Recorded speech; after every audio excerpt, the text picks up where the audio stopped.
Hello and welcome to Enchantment of Eternity's episode by episode review of Bojack Horseman Season 1.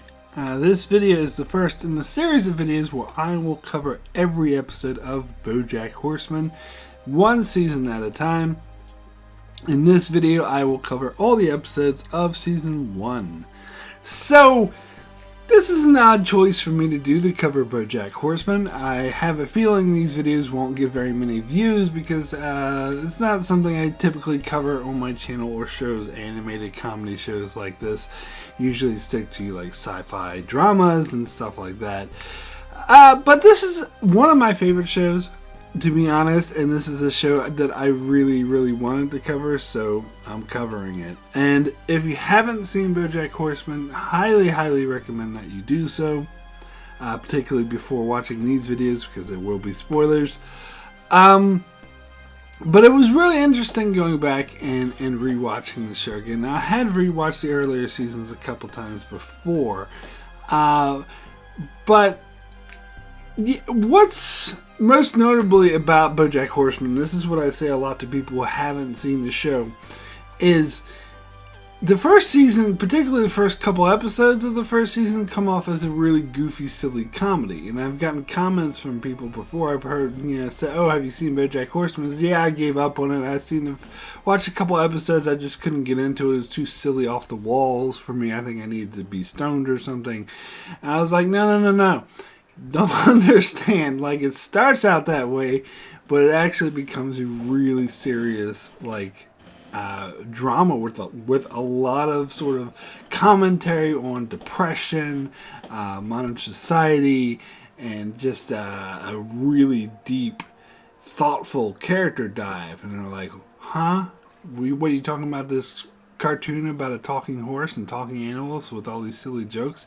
Oh yeah, that's what it becomes. But it starts off quite ridiculous, and I remember reading recently interviews with the creator saying that was intentional, that they intentionally wanted to start it off as a really silly, off-the-walls comedy and then hit people with a serious drama later in the season. And he, in retrospect, kind of regrets doing that because he thinks it gave people sort of the wrong impression of the show, or turned a lot of people off because they thought the show was one thing when it turned out to be another. So he said if he had to do it again, he would have made it a bit more of a character story drama bit from the very beginning. Now, don't get me wrong, there's comedy elements throughout the whole show all the way up till its end, but season 1 in particular, especially compared to later seasons like season 5 and 6, is a lot more like a comedy. In fact, I often say that season 1 and 2, I think 1 more than 2, but I haven't rewatched 2 yet, so I wouldn't say, but the first 2 seasons anyway are the funniest seasons of the show. But they're not the best because they're not as sort of emotional as some of the later seasons are. But it is when the jokes are at their height. So it was interesting to go back. And one of the things I love about Bojack Horseman, the show in particular, is how great it is at continuity. This may seem like this is a sort of a hot topic. I have heard a lot of different opinions between continuity and whatnot. Some people think it's irrelevant. Some people think as long as the episode itself is good. But I don't know, I'm actually more willing to give continuity a pass on animated cartoon, comedy shows. Like The Simpsons, for example. They have no continuity whatsoever. I mean, they reference some things from time to time. But they had that episode with, the principal, Skinner, where he wasn't really Skinner. He was actually Armin Tarzmanian or something, some dude who stole Skinner's identity. And, at the end of the episode, they kind of played, they made fun of the fact that they had no continuity, and they had the judge decree that from here on out, everyone will forget about it, and we'll never speak of this ever again. It's kind of what Discovery did at the end of season 2 as well. But in that case, it was unintentionally funny, where here they were intentionally being funny and trying to make fun of the fact of how episodic they were and how everything erases at the end of each episode. And that's fine. I love The Simpsons, well, at least up until season 10. After that, it's just nonsense. But The Simpsons remains as one of the best shows ever. So I tend to, if the show is episodic in nature like that, particularly comedy shows, I'm willing to, okay, it's a comedy. The point's not telling the story. But when you have more serious shows, like especially your sci-fi fantasy shows, Star Trek, come on, let's go. Then there needs to be continuity, and especially, serious dramas. I heard people saying, "Oh, it doesn't matter. Oh, if they keep up with this, you're just being geeky. You're just being nerdy." I'm like, bullshit. If you wrote a book, and in chapter 1 you described the situation and the person and people, and in later chapters, those people were acting out of character, or something that you established was the case, all of a sudden wasn't the case with no explanation whatsoever. That's bad writing, my friend. And people try to give it a pass, whereas with TV shows, look at each episode as its own separate thing. But that's bullshit, because the show has established characters, established themes. You can't establish something in an earlier episode and then pretend it doesn't exist in a later episode, even if it's been years. To me, that is the same thing as the book example. If you in the earlier book, you establish something to be true. So, I may not ruin the episode or movie entirely. Like, there are some cases I'm willing to sort of forgive it if the rest of the story works. But it's still, even if it doesn't ruin the whole thing, it still sticks out as a huge glaring mistake, a glaring plot hole that shouldn't be there. And I think, personally, that's the more valid view to take. I think there's people who are dismissive of breaks in continuity, or things that are completely, and I don't like using the word canon, but things that completely go against established character traits or established themes or anything that's established to be the case. Because you are benefiting from using an established icon, an established story, established characters. You are benefiting from that. So it's intellectually dishonest to try to benefit, to build off of that, to skip over the part of creating your own characters and creating your own situations and own world building, and you're taking those characters and world building is already established, but saying, nah, I don't like that, so I'm just going to disregard it and print it in. It doesn't exist. That is dishonest. That is intellectually dishonest. That is terrible writing, and I will fight that to my grave. But anyway, I'm getting off on a tangent here. You're like, Mark, what does this have to do with Bojack Horseman? Well, Bojack Horseman has some of the best continuity ever, and this is for a comedy animated show, which, as I said, I'm actually more willing to give comedy shows a pass on this, because the point is more of the comedy. But Bojack Horseman is kind of the point, though. And that's what I think makes this show brilliant. It makes it even better. Because the whole point of the show is kind of saying that life is not like a sitcom. As the whole point. Because the main character, Bojack Horseman, started in a sitcom, so that's basically his life. And it's kind of making fun of that 80s and 90s format of how everything, at the end of every episode, everything was set. There was closure, there was, the beginning, middle, end, and everything was sort of concluded at the end of your half-hour sitcom. There was a happy ending or whatever, and then everything's reset for the next episode. And it's the whole point of this show, and I think it's a brilliant point, is that real life doesn't work that way. And this is something season 1 drove home. I think this is kind of, even though I talked about how season 1 was more comedic and silly than the other seasons, this is the one serious theme that it does really drive home, is that life is not like a sitcom. There's no such thing as closure. Everything doesn't just reset after every episode. You have to deal with the consequences of your actions, and certain things you do could haunt you for the rest of your life. And that becomes very true in Bojack. has certain things that happen this season or season 2 are continually referenced and come back and have consequences up to the very end of the show. In fact, going back and watching season 1 after having just watched the final season, I realized how things I didn't realize that were referenced and brought up in season 1 are still relevant up to the very end of the show. And I love that. I think that's smarter storytelling. That's better writing. I think even those, I mentioned there's some shows and movies that break continuity, but I'm willing to give it a pass because everything else they did around it was really good.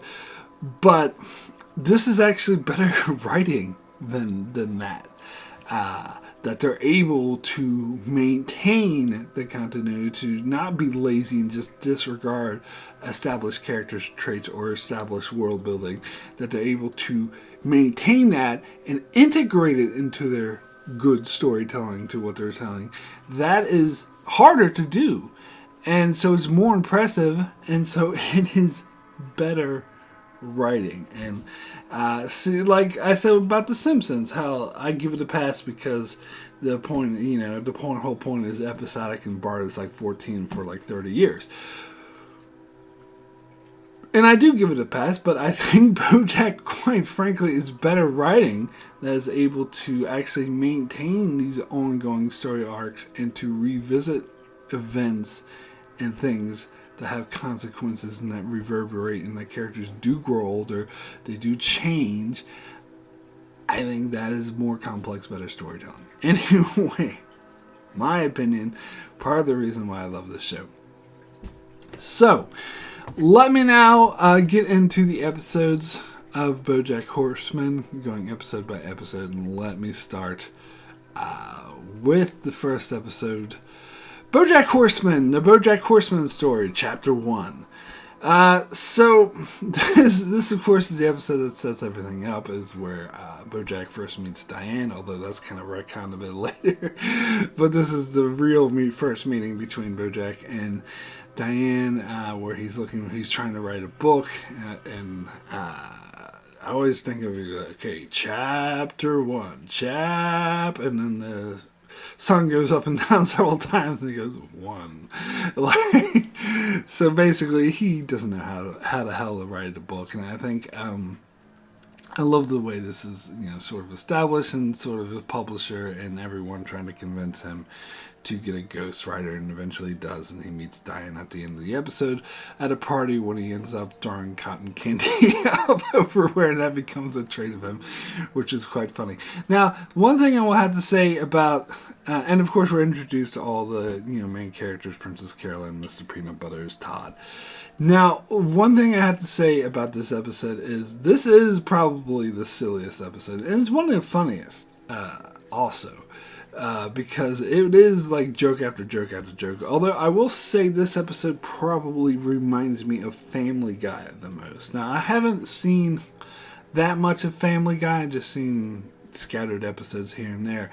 But from what I recall, the Family Guys tend to have that comedy use where they would constantly be showing flashbacks, like for a joke, like you'd have a character say something and then you get to a really quick flashback that kind of either contradicts what they says or makes it even funnier. And that's what this episode does a lot. I mean, episodes later in this show don't use this trait as much, but this episode actually does a lot. So I think that's why maybe a lot of people, when they first start the show and they watch this episode, they think, oh, this is just another Family Guy. This is just another silly cartoon.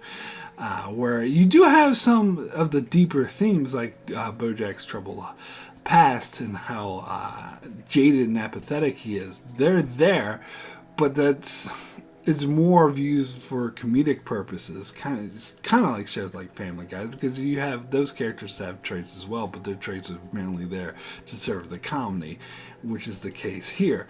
But of course, later in the show, those traits will be more deeply explored and become more of a backdrop for deeper character analysis and deep dive into depression and other commentaries. But in this episode, it's mainly just there to serve the comedy, such as one of my favorite uses of the flashback is when Bojack's having dinner with Princess Carolyn, and how she says that she feels like he doesn't.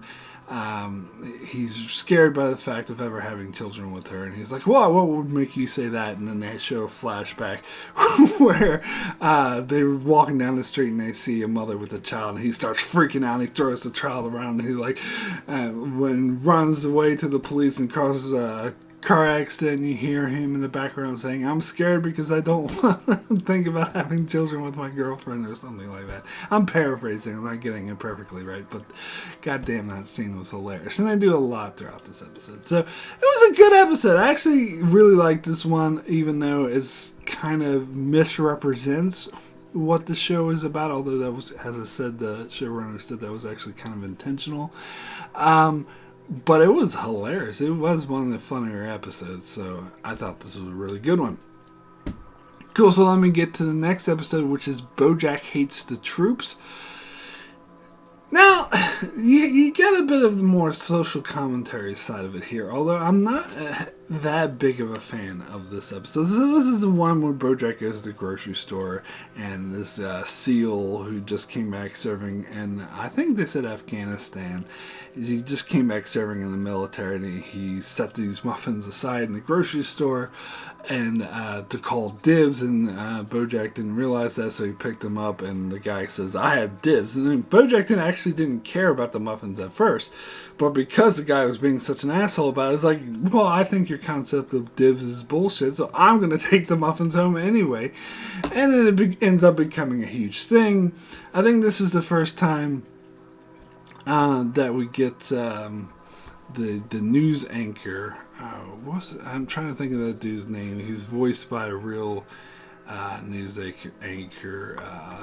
Trying to find his name here. Keith Olbermann. That's right. Keith Olbermann voices this whale. I think this is the first time he appears.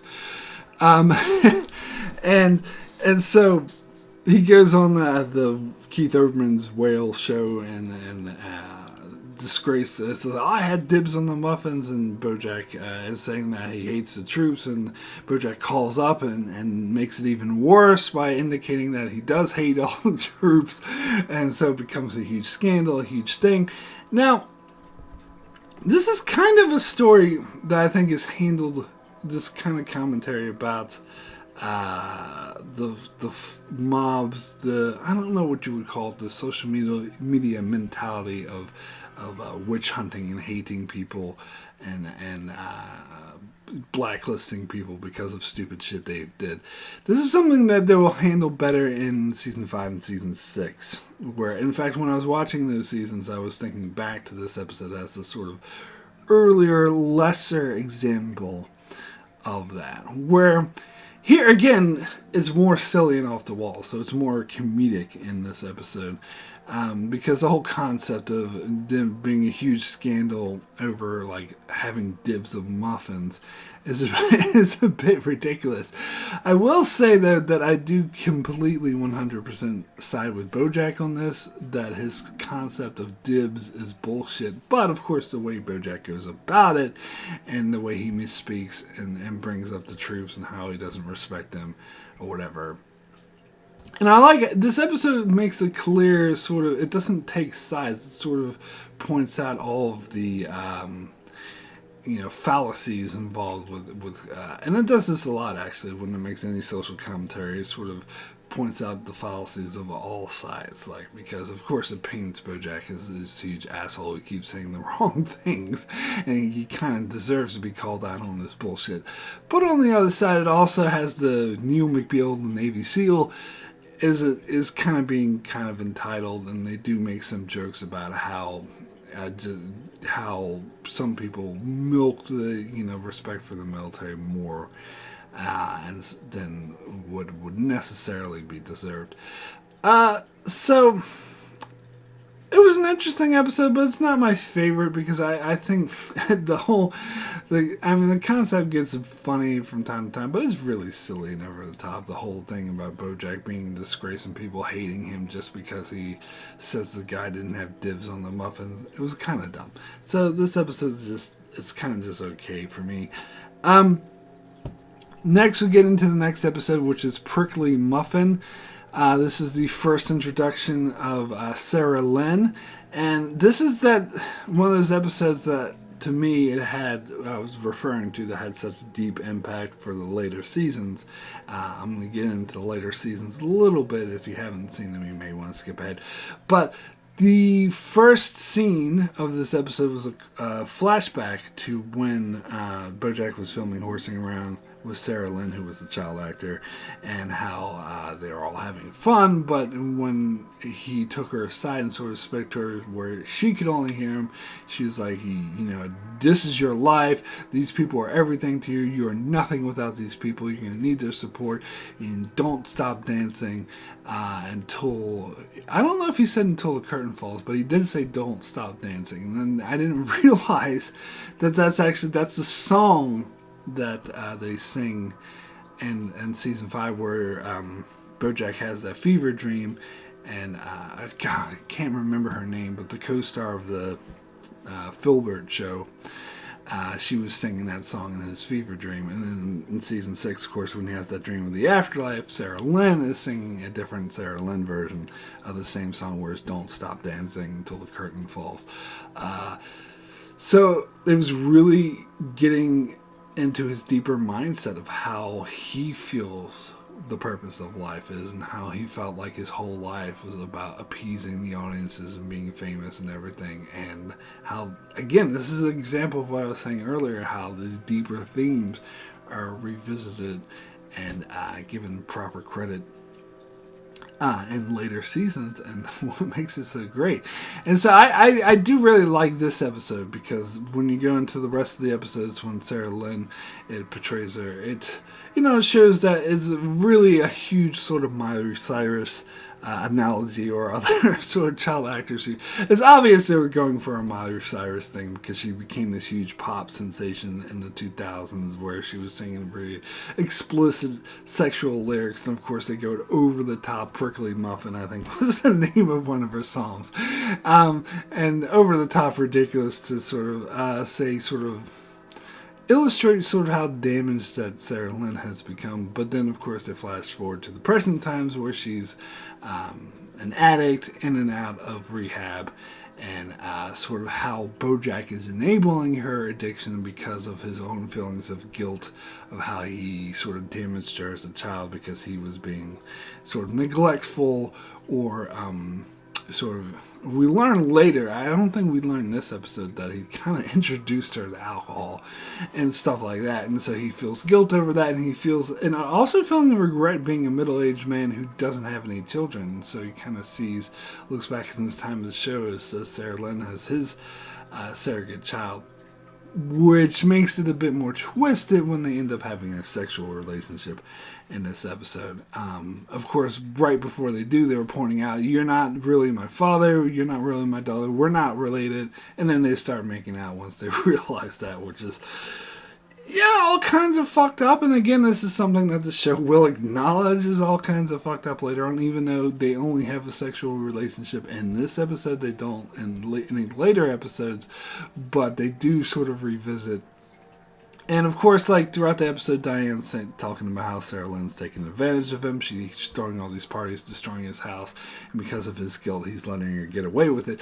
But once they have a sexual relationship, he goes to Diane. He's like, "Oh, I know, she's taking advantage of me," and she's like, "Actually, no, you're kind of the one taking advantage of her. Like, she's having a problem with addiction, and you're just using her for sex." And I think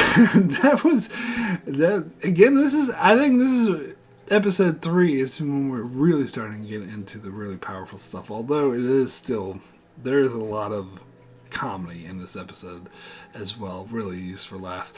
One of my favorite scenes that to me kind of sums up the show, and I think it's important how they had this in this early episode, and I always think about it, is when and they're a bit on the nose, maybe more for comedic purposes. In later seasons, they wouldn't be as on the nose and a bit more metaphorical with it. But it's when Bojack takes Sara Lynn out for a nice day, and he gives her like his People's Choice Award as a gift, a heartfelt gift, and he feels like it was a really heartfelt moment. He feels like it's a bonding moment, and so how he has like he puts his hand in front of his eyes and starts singing the song, and his hands are meant to like represent credits. Like as if the show's the episode's ending, and he's like, "Oh, the producer, blah blah blah blah." So he's trying to look at life like it's an episode of a sitcom, and this is a heartfelt moment, and this is a great way to end the episode. But real life doesn't work that way. And of course, this is driven home when Sara Lynn just pawns the award she gave him because she actually didn't give a fuck about it, and she just used it because she said, "I have my own awards. I don't need your stupid award." And she just uses it to get money to buy drugs. And it sort of hits home to Bojack how what he thought was like he was trying to make a life into a perfect sitcom format where it was just happy ending or whatever, but that's not how real life works, and that's a great way to sum up this show. So I really thought this was a really great, memorable episode.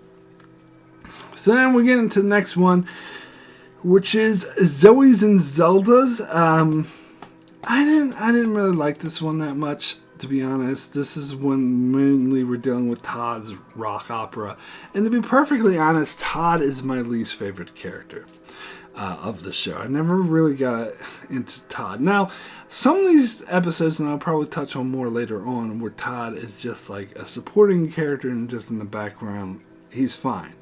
But whenever they make him the main focus, even if it's of a side story, but especially if it's a whole episode, and they make him the whole focus, I don't really like him, and I don't find him that funny. And the jokes about his rock opera, it's supposed to be funny because he's being a bit ridiculous, singing about all these space aliens or whatever. And I had a feeling like when he was doing those musical numbers, we were supposed to find this hilarious about how silly it was, but I didn't. I was really stone-faced. I didn't find it funny at all. I don't get the concept of this character is another thing, because I think he's supposed to be the Kato Kalin type, and apparently that's a common thing in Hollywood where big stars will have people staying with them that they form a bond with who are mainly just like moochers. But I never understood that concept. I don't get it. I guess that's part of the reason why I don't like Todd. I'm so divorced from that Kato Kalin stereotype concept. I don't really get what it means or who these people really are. So I don't really get this character or the point of this character. I mean, sure, he's supposed to be a loser, and which is why I think I like how when they focus on him as just like this party guy who does drugs or sells drugs and just hangs around, like that's something I can get behind. But when they try to get his into his relationship with Bojack and how they have a strange relationship, he treats Todd like shit but lets him stay at his house. Like, I don't know, that concept's a bit foreign to me and I didn't really get it. And so the whole thing about him sabotaging his rock opera writing. Okay, the video game thing was kind of funny. How he was addicted to a video game in Bojack. This is a elaborate plot. And again, this is something that will have reverberations throughout the rest of the series. And again, I love how the show keeps with continuity. But I didn't really find it that interesting. And then I also had this subplot with Diane's ex working at BuzzFeed, writing an article, quote unquote, about Mr. Peanut Butter, but really he was just using it as an excuse to try to get back with Diane. I was really not interested in that either, so I didn't really care that much about that episode. So anyway, we'll move over to the next episode, which is Live Fast, Diane Win. And this episode was okay. This is the one where Bojack goes to New York with Diane and we meet her family, and they all have these outrageous, or no, they don't go to New York, sorry, they go to Boston? They must go to Boston. They go to New York, but then her family has these outrageous Boston accents. And how they really treat her like shit, and then it sort of gets into her childhood. And then Bojack kind of tries to help, but he ends up he makes friends because he sort of latches on to this family camaraderie that he never had growing up because he was a lonely child and his parents were very abusive to him. So that kind of makes sense for Bojack, but yeah, I don't know. I didn't really find this episode that interesting. And then you had a side plot with Todd, and Hassa said if any side plots focus on Todd, I'm not really on board. Where he turns Bojack's house into a tour for what is it, David Boreanaz? I never even heard of this actor, and the people on the show didn't even know what TV show he's from. They keep saying, "Oh, he's from this show, that show, whatever." Maybe I could look him up or whatever, but I don't really care. And yeah, I didn't really find it that interesting either. So yeah, whatever. This episode is kind of a wash for me. Next episode is our A story is a D story. Now, I love this episode. I think this is a classic Bojack episode. It's one that will have huge implications for the show going forward because this is when Bojack steals the D from the Hollywood sign. And from this point onward, they refer to Hollywood as Hollywoo, which is a really funny joke. Of course, it's very unrealistic. People wouldn't start calling Hollywood Hollywoo just because there was a D missing from the sign. In all likelihood, they would just create another D. And even if they didn't, people wouldn't start calling the Hollywood Hollywoo just because of what the sign says. People wouldn't care what the sign says. But it is a really funny running joke that they keep up for the rest of the series. I mean, even official stories and official stuff will refer to it as Hollywoo. is really funny. And then, of course, the finale will put its own spin on this, which I did like. Now, I love this episode, though, because it is another one that's really funny, where it's good joke after good joke after good joke that just really works, and it maintains that level of being funny. But also gets into Bojack sort of falling in love with Diane and Mr. Peanut Butter's being able to sense this and them feeling jealous over each other, because after the trip Bojack went on with Diane, they established this sort of connection. They could tell they had all their inside jokes and that they really connected. Now, it's interesting that Diane looked at it differently than Bojack did, because Bojack obviously had romantic inclinations in this, which is quite different from Bojack, his usual norm, as I will point out, because the show has established up to this point that he doesn't really fall in love, that he just has a series of one-night stands, and even his prior relationship to Princess Carolyn wasn't really that deep felt or whatever. So him having this deep connection to Diane is something that's a bit out of the norm for him, which is probably why he goes all in it and is thinks he's madly in love. Whereas Diane kind of looks at it more on the side of a friendship. This is a good friend that I like to talk to and chat to, and he's kind of oblivious to that. But then again, Mrs. Peanut Butters is kind of picking up on this connection, whether it's friendship or not, that Bojack and Diane have, and he's feeling kind of like an outsider, particularly when they go on that date where all three of them go, and Mr. Peanut Butters doesn't really have any clue of what they're talking about. And they have a funny joke in there where Diane and Bojack are talking about all this stuff that Mr. Peanut Butters has no idea out, and he's kind of left out. And then eventually Mr. Peanut Butters brings up something that Bojack is left out on, and Bojack is like, come on, can we keep the conversation and be all inclusive? Let's not leave anyone out here. It's really classic funny Bojack joke. But of course it comes into these sort of dick measuring contests where they stay up playing games all night to try to one up the other, and Diane of course doesn't give a shit and she's falling asleep. Very funny, exploration of their insecurities. But then of course the next scene, we find out that the D from the Hollywood sign is missing, and Bojack is drunk and he couldn't remember anything, and he finds the D in his swimming pool. And just some of the jokes about that, how he left all these messages on the phone and someone, I think it was Princess Carolyn saying there was, or maybe it was Diane saying, there was a lot of wheezing and the sound of machinery. It's like you were carrying something really heavy. But anyway, and then, of course, Mr. Peanut Butter shows up. It's like, I know it's you that stole the D because you're in love with Diane. And Bojack's like, how did you know? It's like, oh, well, I had my forensics team and I hired all these private investigators and we deduced. And, oh, yeah, by the way, also, maybe for the fact that you left a message on the answer machine telling me what you did. It's like, oh, fuck, I really need to stop leaving messages. Really funny stuff. And then, of course, Mr. Peanut Butters and Bojack try to conspire together, and we have more great comedy, and they try to come up with a way to return the D, and they do, but then Mr. Peanut Butters betrays Bojack by claiming to be the one who stole the D for his wife. Which, of course, is something that pisses Bojack off. He feels betrayed. But, yeah, this is a great episode. I really like this one. And, again, this monumental episode, that because of Hollywood from now on. Anyway, oh yeah, you also had the subplot with Todd, which I didn't like, but I still like this episode regardless. The subplot with Todd in prison and the prison gang. They're treating it like a prom episode, like it's two different dates where both gangs are trying to court him. That was dumb. It was also a kind of stupid, ridiculous, over the top. When they tried to return the D to Hollywood at the end, the helicopter went down and the D smashed into the prison and everyone got out, and that's how Todd got out. That's a bit silly, but whatever. I don't know. I didn't really like that. As I said, I don't really like Todd-focused storylines. But anyway, we get into the next episode, which is Say Anything, which is a bit more focused on Bojack.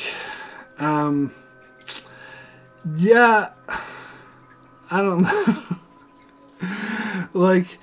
I don't know. This is more. Oh, sorry, not Bojack. Princess Carolyn. This is basically a Princess Carolyn episode, and this is when Bojack tries to fall in love or court Princess Carolyn, and it's obvious he's doing it because he's trying to get over or not think about his love sickness or how he loves Diane, how he has realized that she's going to be married to Mr. Peanut Butters and there's nothing he can do about it, so he's trying to forget about her by moving on to Princess Carolyn, who can see through this and knows that what is going on, but eventually she lets him talk her into it, and that's when Bojack gets a call from Herb Kazaz, and he realizes that what he's doing with Princess Carolyn and puts it aside, and she kind of has to struggle through it, and it also deals with her, her job, and this is when we're introduced to Gekko, her arch nemesis agent, which I was never a huge fan of. I mean, I don't hate her, but I was never hugely into this character. I didn't really, Vanessa Gekko, I didn't really get the whole thing between the two of them, but whatever. This episode was fine, moderately funny, but yeah, I wasn't that huge on it.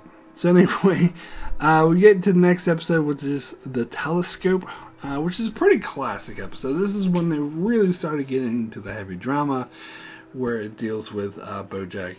And I love how they do the time frames on this episode, because in the previous episode, Say Anything, at about a halfway point, Bojack goes off and does his own thing to see Herb, and then we focus on Princess Carolyn for the rest of the episode. And this episode goes back to that point, and in fact shows the same scene from the previous episode where Bojack splits off, but it shows what he was doing, and we follow him and Diane as they go visit Herb, in which goes a bit better than expected, and plus they show the whole backstory, and again, this is something that will again have huge implications for the rest of the show, about how when they're doing the horsing around show, that Herb was fired because it was found out he was gay, and he asks Bojack to stick up for him, and he says, "Sure, I'll do it." But then the executive producer comes in and like sort of talks him out of it, and he ends up betraying him.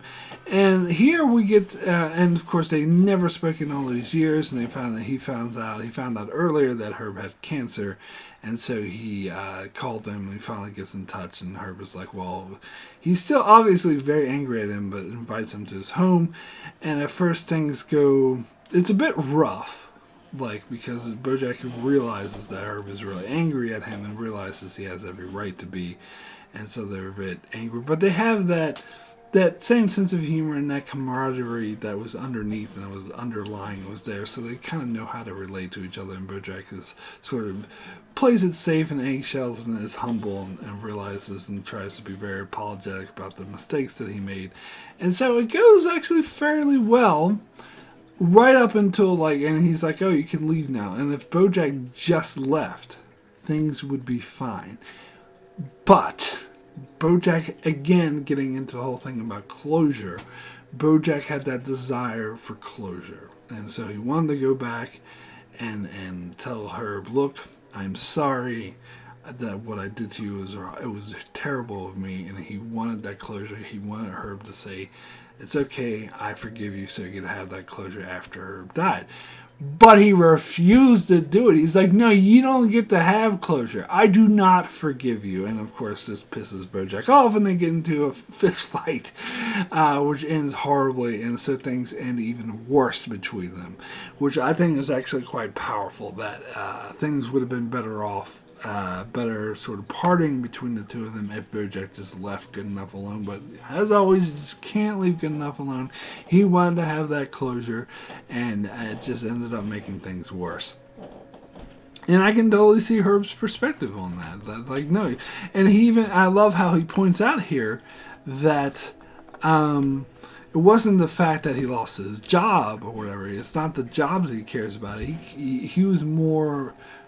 he cared about more the fact that Bojack betrayed him, and that their friendship didn't mean much to him, and that he never reached out to him in those 20 years or whatnot. And that was the bigger betrayal, not the fact that he lost his job. And of course, you had some comedic moments in there as well, which actually really worked. Bojack is always really good at blending those serious themes and comedic moments, which of course we'll get to a lot more later on. And then on the drive home with Bojack and Diane, where she tries to comfort him, he takes it a little too far and kisses her, and she freaks the hell out. And it's like, why do you have to make things weird? And of course, that will also have a big impact. So this is a really good episode. I mean, it's not one of my favorites, but yeah, it is a powerful episode. I do really like this one. So then we'll get into the next episode, which is Horse Manure. This has a hilarious opening where Bojack apparently was on a bender and Princess Caroline was trying to recite that. And this is when Diane's kind of refusing to speak to him after, he kissed her, so things are weird between them. And but Bojack gets these plans to sabotage the wedding and all that, and Todd becomes Mr. Peanut Butter's driver. But this is the first episode where we're introduced to Vincent Adult Man. Oh, I love Vincent Adult Man. When I first saw this show, I thought he was the best thing about the show. And in fact, when season 3 was airing, I was like, this season's shit because Vincent Adult Man's gone. But, later, eventually I got over the fact because he was only in the first 2 seasons. In fact, I think he was only really in 3 episodes. I think he had brief appearances in like a couple other episodes, but really he was only in 3 episodes. So it's not like he was a huge character.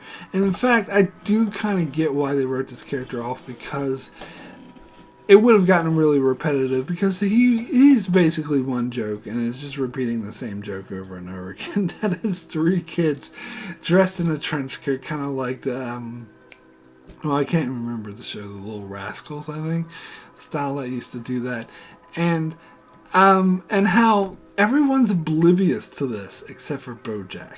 And so Princess Caroline ends up dating him, and he's very obviously that way. He's like, I'm business I go to the business company and I do stock market things, and I have adult training. Just the way he talked, I love this character so much. I thought it was one of the most hilarious things ever.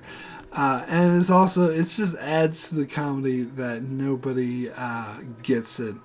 That Bojack is the only one understanding. He keeps repeating it. It's like, am I the only one that sees this? Now, I just read some theories that maybe this is like a metaphor, and it's not really three kids in a trench coat, but we're just seeing it through Bojack's perspective, that he thinks it's three kids in a trench coat because Princess Darylyn's dating this guy who's very childlike, and so that's how he perceives it. But I don't think so, and in fact that kind of ruins it for me if I think that's the case. I think it's a lot more, it is a metaphor for sure, but I just take it as this is a silly show doing silly things, which it does, even up to the very end when it gets more serious. It still does, like the whole sex robot thing of season 5, for example. It does ridiculous things throughout the entire show that you just go with because it's a silly show. And so I just take it that it is three kids stacked on each other under a trench coat, but it is also a metaphor for how, because Princess Carolyn's also kind of on the rebound because she had, after breaking up with Bojack and moving on from him, that she's going from someone who is really serious and dire and much more mature and older to someone who's literally a child. Now, some people are like, oh, I'm really uncomfortable with the fact that Princess Carolyn is dating who's essentially a 9-year-old boy, or three of them, but they obviously never have sex or do anything sexual whatsoever because she never realizes it's three kids. So it's tied on the trench coat. I just take it as just a silly, ridiculous comedy. And I think it is a metaphor on how Princess Carolyn is how someone would be dating someone who's really childlike to try if they're on the rebound, if they're not thinking clearly. It just makes it a bit more literal. Instead of an adult who's really childlike, they actually make it three children pretending to be an adult. But all the gags involved, I think, are just amazing. I love Vincent Adult Man so much. Anyway, we get to the next episode, which is One Trick Pony. Now, most of this episode kind of annoys me, if I'm being honest. This is the one where Bojack is filming the storytelling of how Mr. Peanut Butter stole the holiday from the Hollywood sign, and he's playing Mr. Peanut Butters, which is pisses him off because he knows that Mr. Peanut Butter actually didn't steal the sign, that was him, and that he's got all the credit for it. And they have the Quentin Tarantula. It was supposed to be like Tarantino, but it's like Tarantulatino or whatever. It's like a tarantula. Which, I don't know. This character doesn't really seem like, they have the guy doing like a Quentin Tarantino impression, obviously, but it's not really like Quentin Tarantino. I think he kind of downgrades what a great director he is. He wouldn't do shit like that. And I just think, and the whole storyline with Naomi Watts, which actually got Naomi Watts to voice her, which I was surprised. But how she was like wanting to have sex with Bojack because she was in character. She was playing Diane. Bojack was playing Mr. Peanut Butters, and it was like, oh, call me Diane, and all that. And as soon as the film stopped, she was like, didn't care about him anymore because it was all about that, and how she kept trying to get inside Diane's head. I didn't find that funny. And what bothered me most about this episode, which I thought was ridiculous and kind of set it apart from later seasons, which I think handled filming better, is how off the walls, how Todd kept suggesting all this ridiculous shit to Tarantino, or however you call him, about, oh, maybe they shouldn't have any lines, or maybe it should be in space, and maybe it should be that, and eventually, oh, is it a movie at all? Maybe it's a gift packet with snacks. It's a snack curated bi-monthly snack box. It's not actually a movie. That makes no sense. And I guess it's kind of the point, but I don't think it's funny. I don't think it's impactful. I just think it's ridiculous, and I didn't like it.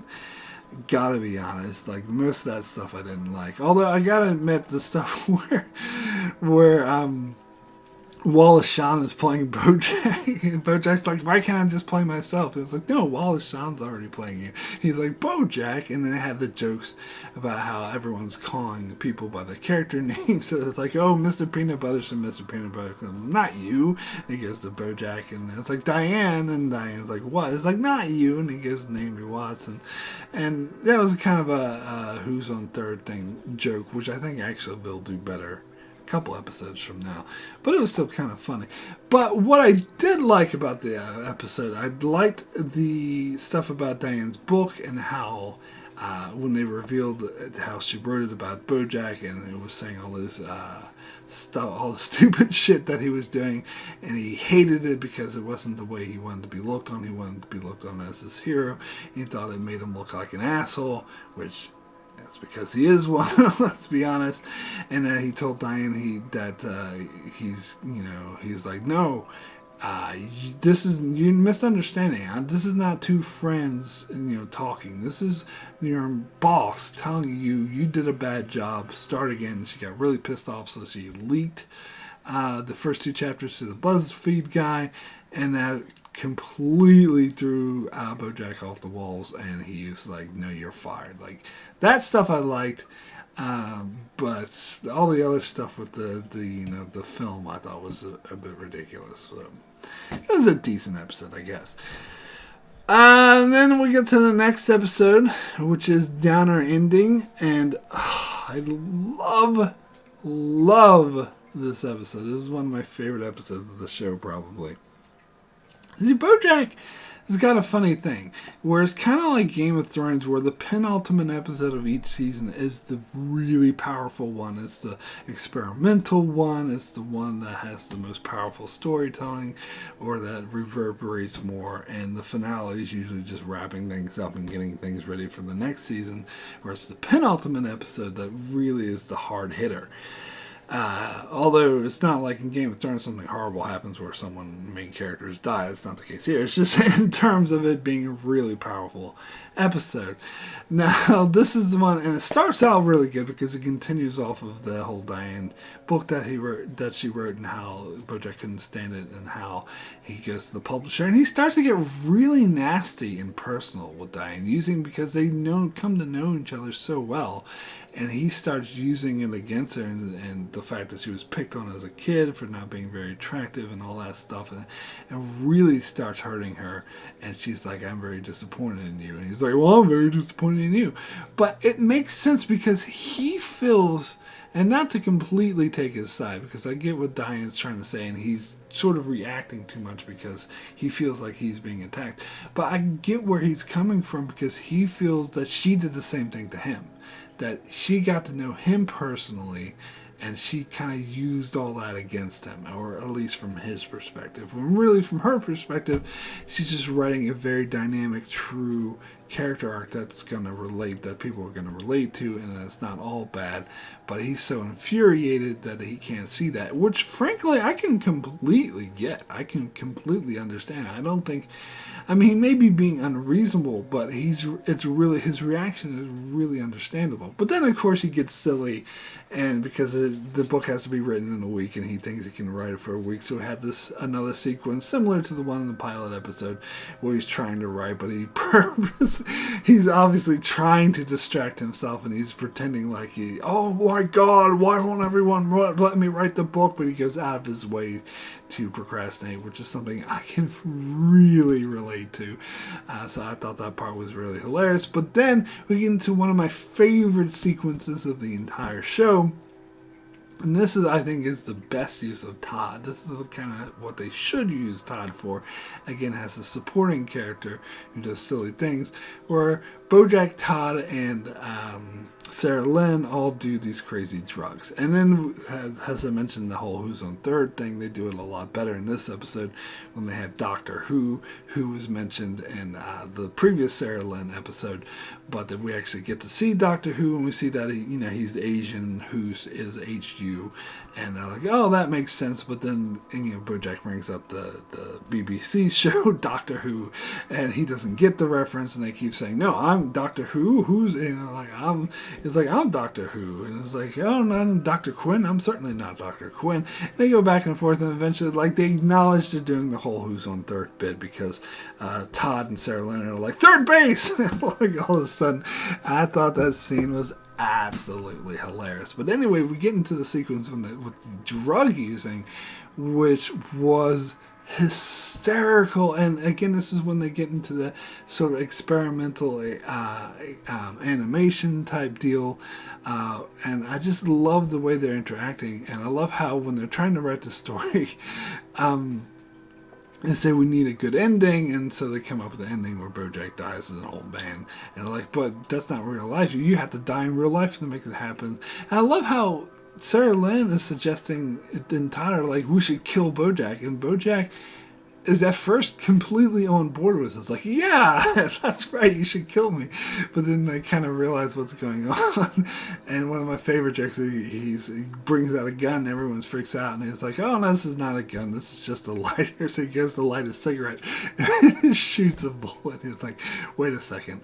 But then it gets really freaky because they're all on drugs, so they're holding a broom, and it's a gun, and everything keeps flashing. Like, this is some of the best, like, drug-induced, like, scenes, because a lot of times Hollywood can't get the perspective of what it's like to be on drugs correct. It comes off a bit wonky, but this reminds me a lot of Fear and Loathing in Las Vegas in that matter, where it becomes a bit more what it's actually like, how nothing is concrete and everything's really fluid.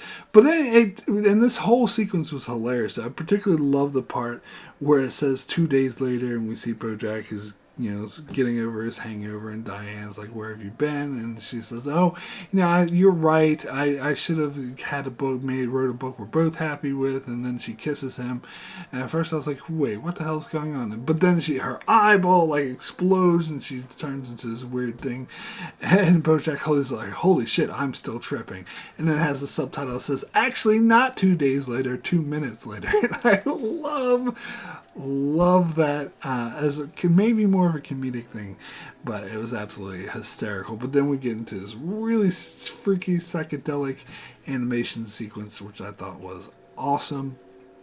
But then we get more grounded into the more dramatic character building stuff, where it shows Bojack with Charlotte and the life he wished he would have had, that we wished he moved with her with Maine, and showed him raising a child together, and the whole life, and the life that he wished he would have had, like a normal life where he raised a family rather than the one surrounded by Hollywood and all the celebrity stuff that comes with it. That was really powerful stuff. And then, of course, it ends with him going to the ghostwriting convention where he asks Diane, he tells Diane, you can write the book. You're fine. You were right to do it. You can do it. You can put the book out. But you need to tell me I'm a good person, just deep down. Because it really gets into, that's why he was so rejecting the book in the first place, is because it was making him examine himself and realize and think of himself as a horrible person. So he needed that reaffirmation that he wasn't a horrible person. And God damn, and Diane didn't know what to say to him. And that was such a powerful ending. So this is a great episode. I absolutely, on every level, love this. I think this is represents some of the best of what Bojack has to offer. So then we get into the season finale later, which again, it's actually true to the episode title. It jumps a couple months.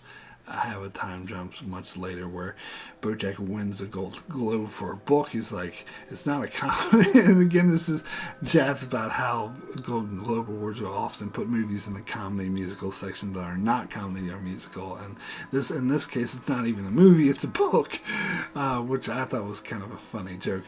But it's kind of like Bojack, dealing with the aftermath of the book writing and how it hasn't really affected his life negatively. And this one scene in particular kind of, I think, sums this up, is when he's at the after party for the Golden Globes, and this girl comes up to him. She's obviously a bit intellectual, and she says she read the book and how it inspired her. And all Bojack has to say about that, you want to get out of here and have sex. And she's like, no, no, no, no, no, thank you. And then so he just turns to another girl sitting next to him. How about you? She's like, okay. And that kind of shows how Bojack's not really learning anything. That he's still having that same frivolous lifestyle that wasn't making him happy. And that even though the book that was written about him has impacted other people's lives, he's still not getting it. And he's still reverting to kind of old behaviors. And this is kind of mirrored with later, although it starts to hit home with him at the final scene of the episode, because we also get the stuff about Secretariat in this episode. Now he was the hero when he was a child, but here we see a younger horse who looks up to him in the same way that he looked up to Secretariat, and that's when it's starting to sort of hit home to him that his life is that he could be better, that he could be an inspiration. And he also had that really great conversation between him and Diane, which is another great scene in this episode, where Diane clarifies when he asks her again, am I a good person deep down? She says, well, that's it. I don't think there is any such thing as deep down. Like, we are what we do. We're all just people.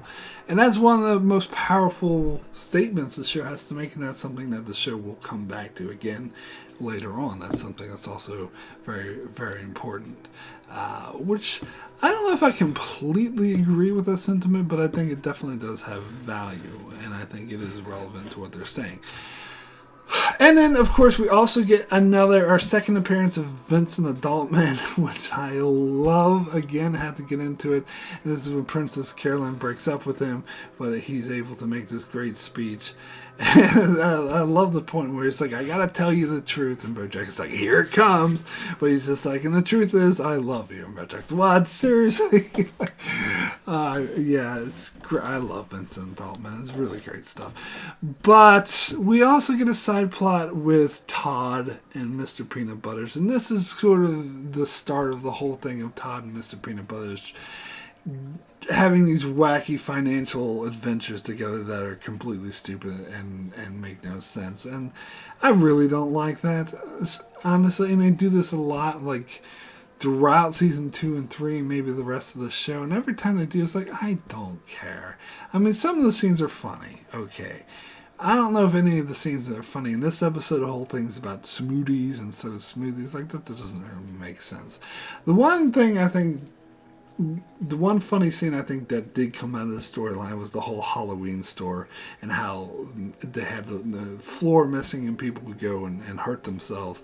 And I love how they tied it back to the other storyline, because Bojack was trying to get the main role in the Secretariat movie, but Andrew Garfield called, and they're like, oh, immediately give it to him. But Andrew Garfield went into that store. It's like, oh, Halloween store in January? What a fright. And he went in and hurt himself, and so he was unable to do the role. And he broke every bone in his body, is what they said. Which is kind of, and it's funny hearing about the behind-the-scenes stuff, because they tried to get Andrew Garfield to do the show, but he said no, he passed on, and he wouldn't do it. And so they kept Andrew Garfield's character, he just had a different actor voice him. I think it was the same actor who does Mr. Peanut Butter voice him. And, but they do horrible things to his character. Like, they have him fall and break every bone in his body and be kind of an asshole through most of the show. And it's kind of out of spite for the actor turning the role down, which I think they've done a couple times later as well. But I thought that was, I kind of like that. So this is ultimately another good episode. And it's not completely great because I miss Peanut Butter and Todd stuff. But it's a decent episode. Good stuff. So, that is all the episodes of Season 1 of Bojack Horseman. So, as I often do in my reviews where I cover every episode of the season, I want to get into the best episode of the season and the worst episode of the season. So, let me start with the worst, or my least favorite episode of the season. There were only 2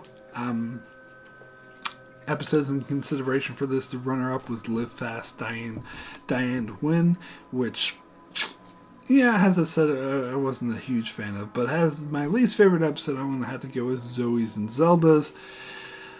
This is the one that really didn't do it for me. I didn't really like either storyline because one storyline was about Todd's rock opera and the other one was about the BuzzFeed guy trying to get with Mr. Peanut Butter. I'm trying to get with Diane, steal her from Mr. Peanut Butters, and how the whole thing about Zoe's and Zelda's and it brings it back to Mr. Peanut Butter's show. It's like, I think that's kind of dumb. I just didn't like this one. This one didn't do it for me. As for best episode of the season, there were some great episodes. Bojack Horseman, the Bojack Horseman story, Chapter 1, as I said, was hilarious. Prickly Muffin was not only hilarious, but also got into more of the character stuff, dealing with Bojack's past.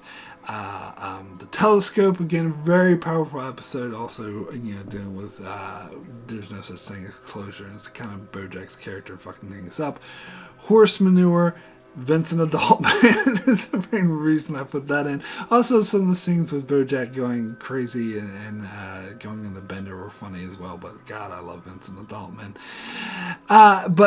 And then there's also the runner-up for best episode will be Our Story is a D story, where Bojack Horseman steals the D from the Hollywood sign, and all the hijinks around that was really great, funny, and this is great characters. But for the best episode of the season, I'm going to have to go with Downer Ending, as I was just talking about. I think this episode's amazing. The psychedelicness, how the comedy was really on point.